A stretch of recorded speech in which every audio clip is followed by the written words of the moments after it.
Back now at 8:38, and this morning on today's Family, happiness and the holidays.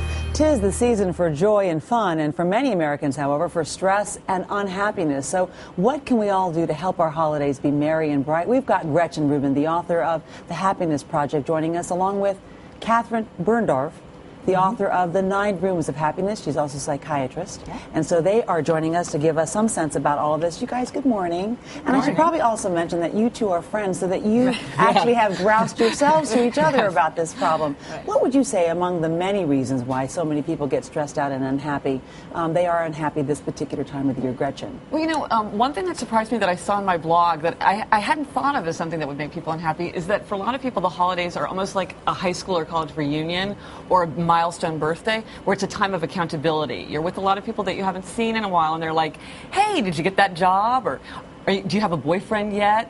And it forces you to face those questions that maybe you don't feel like answering. And so one of the things you could do is to really say to yourself, what are the questions I'm going to get from my, nosy Aunt Sally?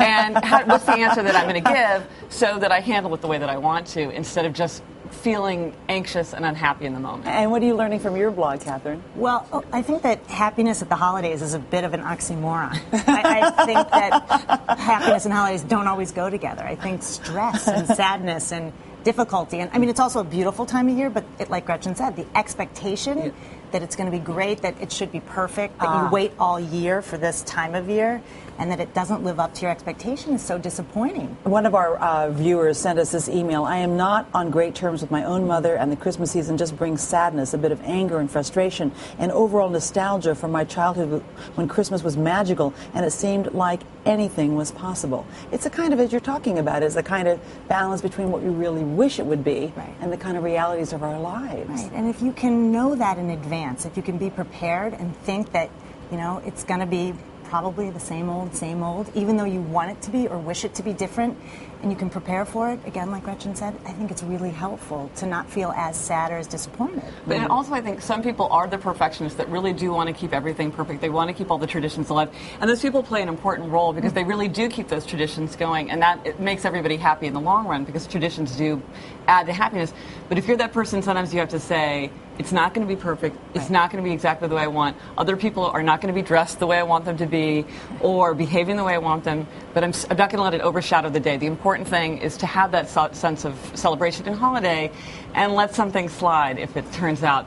And you can make new traditions. I mean, some people who are wistful for the past need to realize that, now is it. It's not working now. Right, and if it didn't work, create new memories. That's an interesting point. Make new, things with your family. Do it differently. I like to tell my kids that perfect is boring.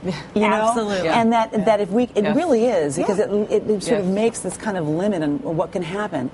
And with your relationships with your family, I mean, there's going to be intense, but there's also opportunity.